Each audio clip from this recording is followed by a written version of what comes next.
Dear student, previous ক্লাসে আমি MM মডেলের প্রবলেম 2 সলিউশন করেছিলাম।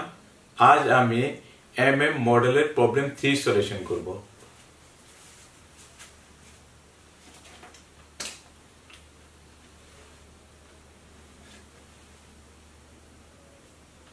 MM মডেল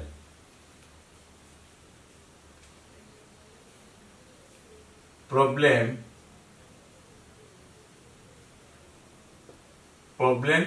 3 ওকে প্রবলেম 3 টা আমি পড়ছি from the following data show that DP ratio does not affect the total returns of the share using MM model. Earning per share টাকা 20, dividend per share টাকা 10, cost of capital 10%, market price per share at the beginning টাকা 200 আচ্ছা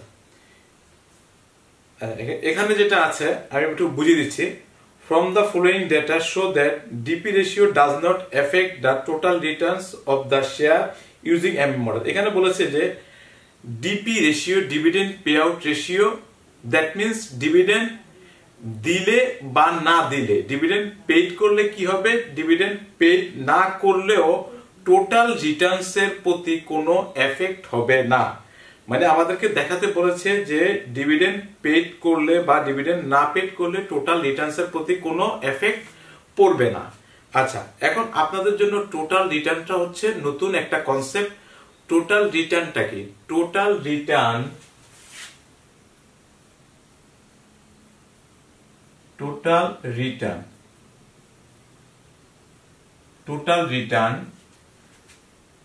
সমান সমান dividend plus capital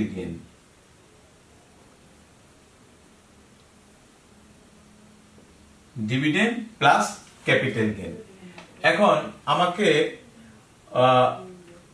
capital গেইনটা dividend আমাদের কোশ্চেনে দেওয়া আছে কিন্তু ক্যাপিটাল গেইনটা আমাদের কাছে দেওয়া নাই আমাদের তাহলে ক্যাপিটাল গেইনটা আমাদের নির্ণয় করতে হবে ওকে আর আমি আপনাদেরকে বলেছিলাম যে ক্যাপিটাল গেইনটা আমি নির্ণয় করি কিভাবে ক্যাপিটাল গেইনটা হচ্ছে ধরেন আমি একটা শেয়ার বছরের শুরুতে একটা শেয়ার কিনলাম শেয়ারের দাম হচ্ছে 100 টাকা বছরের শেষে দেখা গেল শেয়ারের দামটা বেড়ে হয়ে গেল 110 টাকা তাহলে আমি যদি শেয়ারটা বিক্রি করতে যাই তো 100 টাকা শেয়ার আমি বিক্রি করলাম 110 টাকা এখানে আমাদের 110 টাকা বিক্রি করলাম আমাদের 10 টাকা প্রফিট হচ্ছে এটাই হচ্ছে আমাদের ক্যাপিটাল গেইন ওকে তো ক্যাপিটালের গেইনের জন্য আমাদের কি করতে হয় আমাদের P1 টা নির্ণয় করতে হয় এবং P0 টা নির্ণয় করতে হয় P0 টা হচ্ছে বিগিনিং এট দা বিগিনিং মানে বছরের শুরুতে শেয়ারের মূল্য আর P1 টা হচ্ছে আমাদের অ্যাকসেপ্টেড প্রাইস মানে এক বছর পরে বা বছর শেষে শেয়ারের মূল্য দুইটার ডিফারেন্স যেটা হয়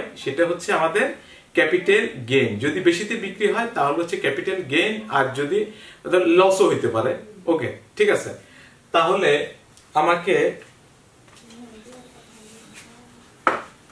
আচ্ছা আমাকে প্রথমে যেমন এখানে দেখেন আপনি যে আমাদের P0 টা কিন্তু দেওয়া আছে কিন্তু আমাদের P1 টা দেওয়া নাই আমরা আগে P1 টা বের করব P1 টা আমরা দুইভাবে বের করব একভাবে বের করব যে ডিভিডেন্ড পেইড করে আরেকভাবে বের করব ডিভিডেন্ড পেইডটা না করে আচ্ছা তাহলে আমরা প্রথমে লিখি 1 if dividend is paid dividend paid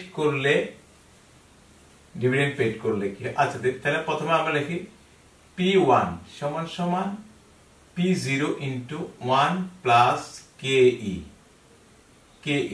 minus হচ্ছে আমাদের D1 তাহলে আমরা জানি যে P0 আমাদের প্রবলেমে দেওয়া আছে 200 টাকা আর 1 plus KE আমাদের 0.10 মাইনাস D সমান সমান 10 ওকে তাহলে আমাদের এখানে শেয়ার প্রাইসটা কত দাঁড়াচ্ছে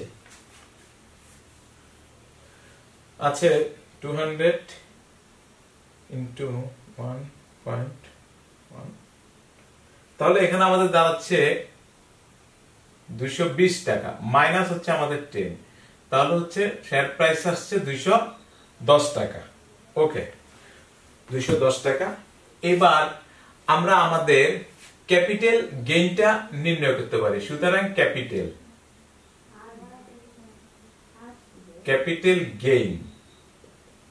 গেইন সমান সমান আমরা জানি কি যে P1 মাইনাস P0, মানে আমাদের বর্তমান শেয়ারের মূল্য কত, মানে যেটা আমাদের এক্সপেক্টেড প্রাইস হচ্ছে শেয়ারের P1, তাহলে P1 হচ্ছে আমাদের 210 টাকা, আর P0 আমাদের কোশ্চেনে দেওয়া আছে 200 টাকা। তাহলে আমাদের এখানে ক্যাপিটাল গেইন হচ্ছে 10 টাকা, আমাদের ক্যাপিটাল গেইন হলো 10 টাকা। এরপর আমরা টোটাল রিটার্নটা এখন আমরা বের করতে পারি।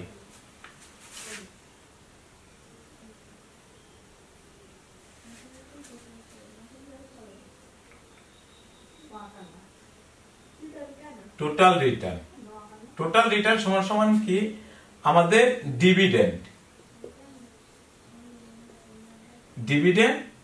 প্লাস আমাদের ক্যাপিটাল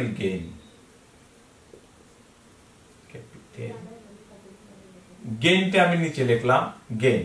তাহলে আমি বসিয়ে দেই, আমাদের ডিভিডেন্ড কোশ্চেনে আছে আমাদের 10 টাকা প্লাস আমাদের ক্যাপিটাল গেইনটা কত, ক্যাপিটাল গেইন হচ্ছে আমাদের 10 টাকা, ডিভিডেন্ড হচ্ছে 10 টাকা, ক্যাপিটাল গেইন, তাহলে টোটাল টাকা আমাদের দাঁড়াচ্ছে কত 20 টাকা। তাহলে টোটাল রিটার্ন হচ্ছে আমাদের 20 টাকা। আমরা যদি ডিভিডেন্ড পেইড করি তাহলে আমাদের টোটাল রিটার্ন দাঁড়াচ্ছে আমাদের 20 টাকা, আমাদের টোটাল রিটার্ন দাঁড়াইলো 20 টাকা। এবার আমরা দেখব ডিভিডেন্ড পেইড না করে টোটাল রিটার্নটা আমাদের কত দাঁড়ায়, আমরা ধারাবাহিকভাবে আসতে হবে।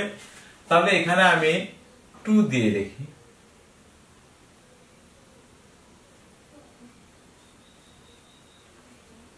if dividend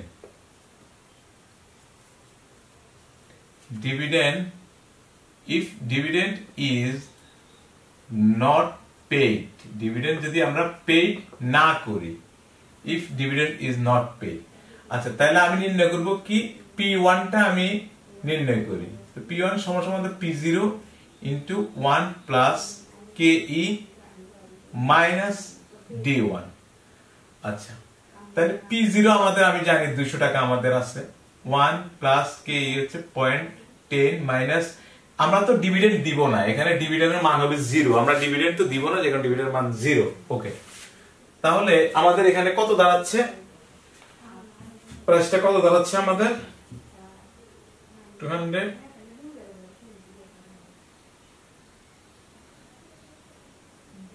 তাহলে আমাদের দাঁড়াচ্ছে এখানে 220 টাকা। ওকে, আচ্ছা এইবার আমাদের ক্যাপিটাল গেইনটা কত,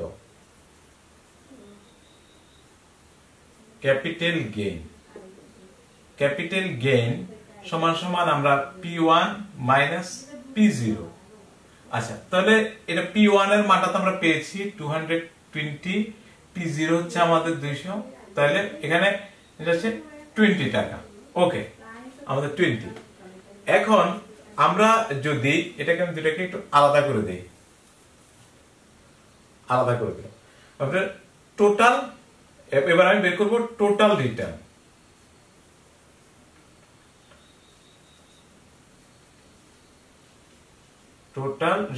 সমান সমান কি আমাদের ডিভিডেন্ড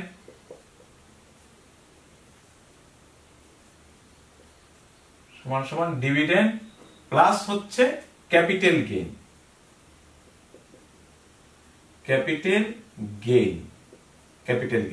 তাহলে ডিভিডেন্ড জানি আমরা 10 টাকা, আমাদের ডিভিডেন্ড তো নাই, সরি ডিভিডেন্ড আমাদের 0, কারণ ডিভিডেন্ড আমরা দিব না, এখানে ডিভিডেন্ড নাই, তাহলে ক্যাপিটাল গেইন হচ্ছে আমাদের 20 টাকা।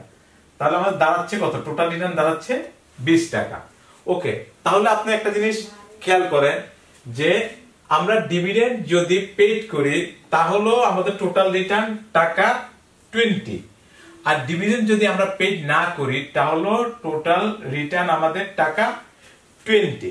ওকে, তো আমাদেরকে ওনারা শো করতে বলেছিল যে show that DP ratio does not effect total return. তো ঠিক আছে, যে DP ratio does not effect total return মানে এখানে আমি DP ratio does not effect মানে কি, আমি এখানে দুটো জিনিস করে দেখাম। একটা হচ্ছে ডিভিডেন্ড পেড করলো টোটাল রিটার্নটা যা আসতেছে, ডিভিডেন্ড পেড না করলো টোটাল রিটার্ন সেম আসতেছে।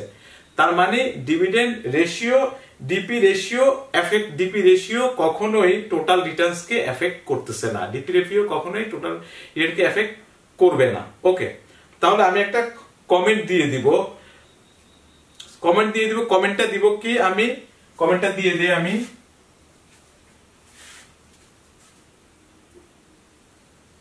So it is proved, P-R-O-V-E-D, it is proved that DP ratio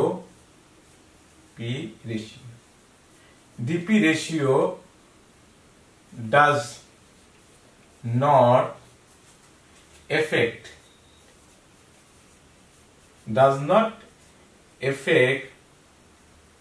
the total, DP ratio does not affect the total return.